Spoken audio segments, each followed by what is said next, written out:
সরকারি চাকরিজীবীদের পূর্ণদনা সংক্রান্ত আবার একটি আপডেট ভিডিওতে আপনাকে স্বাগতম। ভিউয়ার্স, সরকারি চাকরিজীবীদের ৫% পূর্ণদনা আগামী অর্থবছরেও থাকছে।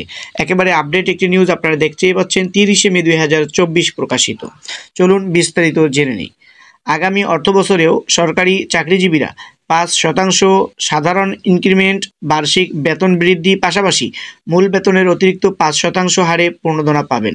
ক্রমবর্ধমান মূল্যস্ফীতির প্রভাব মোকাবেলায় চলতি অর্থবছরের শুরুতেই চাকরিজীবীদের জন্য বার্ষিক বিশেষ পূর্ণদনা সুবিধা ঘোষণা করে সরকার। আগামী অর্থবছরেও যা অব্যাহত থাকছে বলে অর্থ মন্ত্রণালয় সূত্রে জানা গেছে। সর্বশেষ ২০১৫ খ্রিস্টাব্দে বেতন প্রায় দ্বিগুণ করে সরকারি চাকরিজীবীদের জন্য নতুন পে স্কেল বাস্তবায়ন করে সরকার। পে স্কেল অনুযায়ী প্রতি বছর ১ জুলাই তাদের মূল বেতনের ৫% হারে সাধারণ ইনক্রিমেন্ট রয়েছে। তবে মূল্যস্ফীতির হার ৫%-এর বেশি হলে তার সঙ্গে সমন্বয় করে ইনক্রিমেন্টের হার নির্ধারণের সুপারিশ করেছিল পে কমিশন। কিন্তু ২০১৫ খ্রিস্টাব্দের পর বিভিন্ন সময় মূল্যস্ফীতির হার অনেক বেশি হলেও ৫%ই ইনক্রিমেন্ট দেওয়া হতো। গত অর্থবছরের আগে থেকেই মূল্যস্ফীতি ৯% ছাড়িয়ে গেলে চলতি বছরের ৭ জানুয়ারির জাতীয় সংসদ নির্বাচনের আগে থেকে সরকারি চাকরিজীবীদের মধ্যে নতুন পে কমিশন গঠনের দাবি ওঠে। তবে চলতি অর্থবছরের জন্য গত অর্থবছরের ১ জুন জাতীয় সংসদে উপস্থাপিত বাজেটে নতুন পে কমিশন গঠন কিংবা বেতন বাড়ানোর কোনো প্রস্তাব করা হয়নি। এর পরিবর্তে ৫% বিশেষ পূর্ণদনা দেওয়া হয়। এছাড়া বলা হয়, যত নিচের গ্রেডই হোক বেতন অন্তত ১,০০০ টাকা বাড়বে। জানা গেছে, আগামী ২০২৪-২৫ অর্থবছরের বাজেটে সরকারি চাকরিজীবীদের বেতন ভাতায় বরাদ্দ থাকছে ৮৩,৫০০ কোটি টাকা। চলতি অর্থবছরের সংশোধিত বাজেটে এ খাতে বরাদ্দের তুলনায় প্রায় ৭.৭৬% বা ৬,০০০ কোটি টাকা বেশি।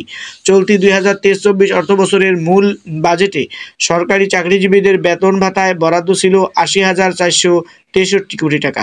তবে সংশোধিত বাজেটে যা কমে ৭৭,৪৮৯ কোটি টাকা দাঁড়ায়। ২০২৩-২৪ অর্থবছরে সরকারি চাকরিজীবীদের বেতন ভাতায় প্রকৃত ব্যয় হয় ৬৩,৮৫১ কোটি টাকা।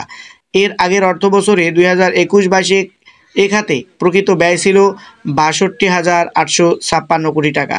আর ২০২০-২১ অর্থবছরে সরকারি চাকরিজীবীদের বেতন ভাতায় প্রকৃত ব্যয়ের পরিমাণ ছিল ৬১,৬৭২ কোটি টাকা। দৈনিক পোশাক শিল্পসহ বিভিন্ন খাতের শ্রমিক কর্মকর্তার মজুরি নির্ধারণ করে সরকার গঠিত ন্যূনতম মজুরি বোর্ড, তাতে প্রতি বছর শ্রমিকদের মূল বেতনের ৫% হারে ইনক্রিমেন্ট দেওয়ার বিধান রয়েছে।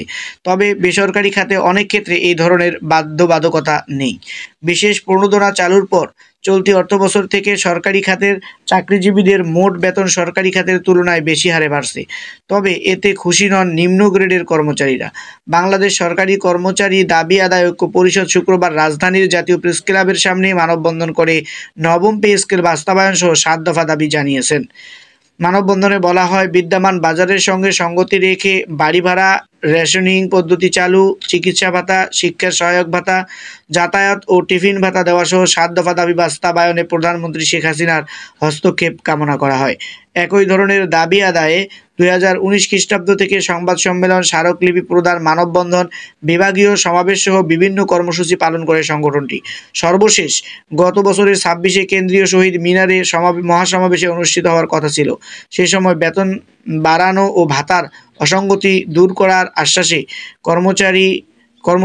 কর্মসূচি স্থগিত করা হয়। ঐক্য পরিষদের সভাপতি আনোয়ারুল ইসলাম তোতা সরকারের কাছে জোর আহ্বান জানিয়েছেন যাতে তাদের দাবিগুলো দ্রুত বাস্তবায়ন করা হয়, অন্যথায় আগামীতে কঠোর কর্মসূচি ঘোষণা করা হবে।